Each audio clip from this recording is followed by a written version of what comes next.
ቤኪ የሆነ ነገር እየሆነ ነው ያለው። እሺ በቃ አስተናጋጆቹን ጠይቃቸዋለሁ። በቃ ሻኪራ ይኸውልሽ እናወራለን። እሺ አሁን ወደ ዋናው ኦፕሬሽን እንሂድ። ኦፕሬሽን? ይኸውልሽ እሱ ካልገባሽ ዶክተርን ጠይቂው። ና እንሂድ።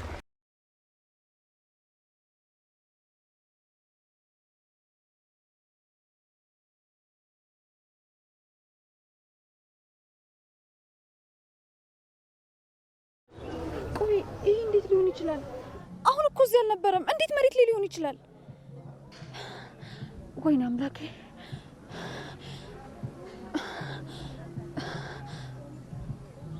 ማን ነው እዚህ ያለው? ቆይ እየተጫወታችሁብኝ ነው እንዴ ያላችሁት? ማን ነው እዚህ ያለው? ጭለሊ በደንብ ደንግጭ።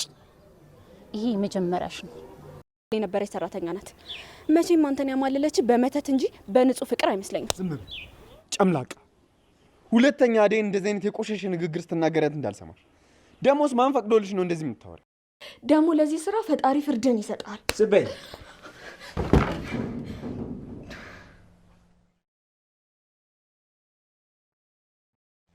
ሄሎ አቺ እባክሽ ሙዳት ያዥ። ሄሎ ተነሽ።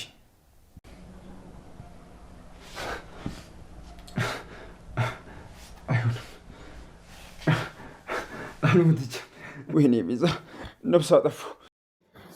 የሌሊት አክስት አሁንም መቆሚያ መቀመጫ ሰጥታታለች።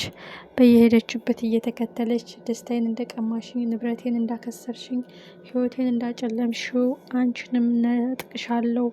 ይህ ሳቅሽን አጠፋልሻለሁ፣ ደስታሽን በሀዘን ለውጥልሻለሁ። ለደቂቃና ለቀናት የሚቆይ ደስታ የለሽም። ጠብቂ ሌሊ፣ የኔና የእናቴን ህይወት አበላሽተሽ የአንቺ ህይወት አይስተካከልም የምትለው የአክስትየዋ እህት ወይዘሮ ማርታ ሌሊዬ ከሚዝናኑበት ቦታ እንግዲህ ስልኳ ተሰውሮ ነበረ። በኋላም እንግዲህ ዘወር ስትል ከኋላ ወስዶ ጥለውላታል። ይሄም ሌሊን ለማሳበድ ያደረጉት ሴራ ነው። ሌሊ ከመጀመሪያውም ታውቋታል። ከብዶኛል፣ ጀርባዬን ይከብደኛል፣ የሆነ ነገር ይቀፈኛል፣ የሚከታተለኝ ሰው አለ። በትክክል ባቡሬ እየዋሸሁ አይደለም፣ እያበድኩም አይደለም፣ እየተጨነኩም አይደለም ትላለች።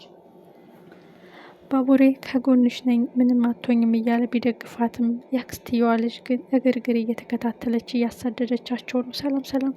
የተከበራችሁና የተወደዳችሁ ውድ ቤተሰብ ሰላማችሁ ብዝት ይበልልኝ። በያላችሁበት የዓለም ዳርቻ ሰላማችሁ ብዛ። ተወዳጁ አደይ ሰራተኛዋ እጅግ የሚገርምና የሚደንቅ ነበረ።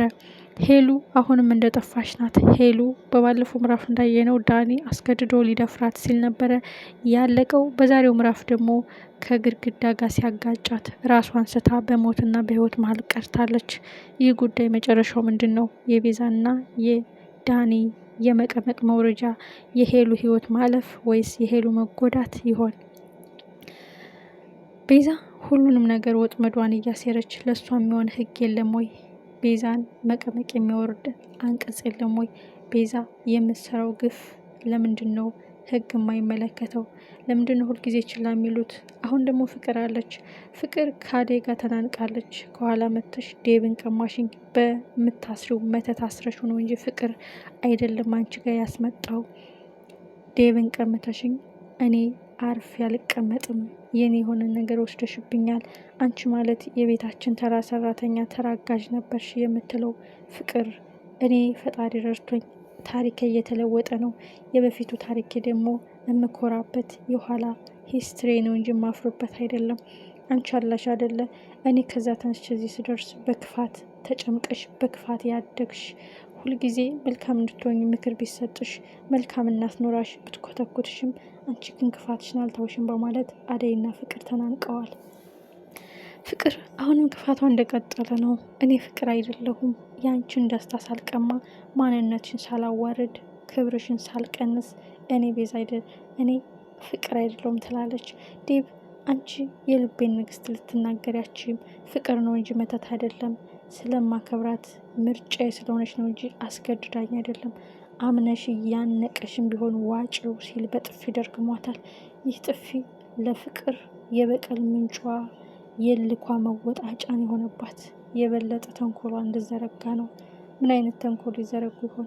ልሊና አደይ ደስ ብሏቸው ስለኖሩ ወድቀው ስላልታዩ ፊታቸው ስለፈካ አምሮባቸው ስለታዩ በቅናት እየተቃጠሉ ነው ፍቅርና ቤዛ።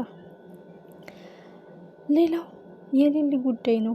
ሊሊ መዝናናቷ ደስ ብሎ ሳለም እግርግሯን እየተከተለች የአክስቷ ልጅ እያሳደደቻት ነው። ሜቢ እሷ እንደሆነች ባታውቅ እንኳን የሚከተላትና የሚያሳድዳት ሰው እንዳለ ተረድታለች። ስልኳን ወስደው ሁሉንም ዶክሜንቷን እንዳየችባት አይተናል። ይህ ማለት ብዙ የማጭበርበር ወይም የሆነ ዶክሜንት ልታበላሽባት ትችላለች የሚል ግምት አለኝ። መጨረሻውስ ምንድን ነው? ምንስ ማስተማመኛ አግኝታ ነው? እመኚኝ ሳቅሽን አፈዘዋለሁ፣ ሳቅሽን እቀማሻለሁ፣ ደስታሽን አጨልምብሻለሁ የምትለው ምን አይነት ማስረጃ ወስደባት ነው? በምን አይነት ሁኔታ ልትጎዳት ነው? በጣም የሚያሳዝነው ነገር የአቤ ጉዳይ ነው።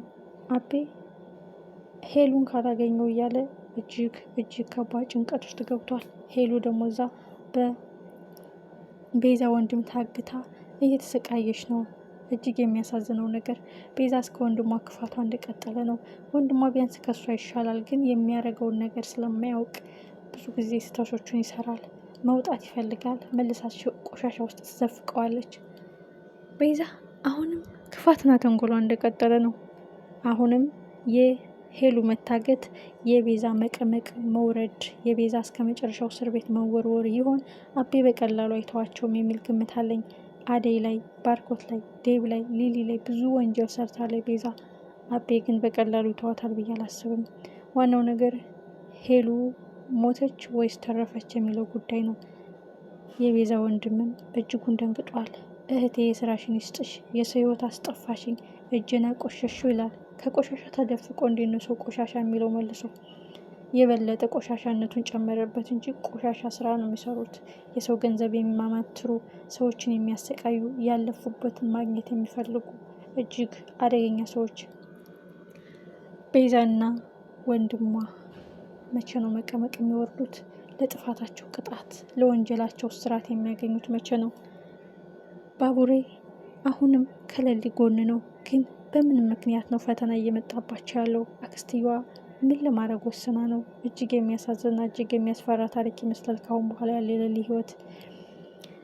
ንጹህ ልብ ካለን ሁሉንም እናሸንፈዋለን። አደይ ንጹህ ልብ ካላት እዚህ ደርሳለች። ፍቅር ጉድጓድ ትቆፍራለች፣ አደይ ትሻገራለች፣ ጉድጓዱን ትቀብራለች። ቤዛም እንደዛው መርዟና ተንኮሏን እየዘረጋች ሁልጊዜ ሽንፈት እንጂ አሸንፎ ስታልፍ ሲያልፍላት አላየንም። ያልፍልኛል እያለች ነው በሰዎች ላይ ግፍ የምሰራው። ግን ግፍ ነው፣ ኃጢአት ነው። ውድቀት እንጂ ከፍ የለም፣ ዝቅ እንጂ ከፍ የለም፣ ሽንፈት እንጂ ማሸነፍ የለም። እስከዚያ ያሸነፉ ይመስላቸዋል በክፋትና በተንኮል የተሞላው ልባቸው። የዶክተሩና የሩታ ጉዳይ። ዶክተሩ እንግዲህ ልቡን እያዳመጠ ሩታን ለመረዳት፣ ሩታን ፍቅሯን ለመቀበል፣ አደይን ለመርሳት እየሞከረ ነው። አደይ ከዴብና ከሱ መሀል ፍቅር አለ፣ ሊጋቡ ነው።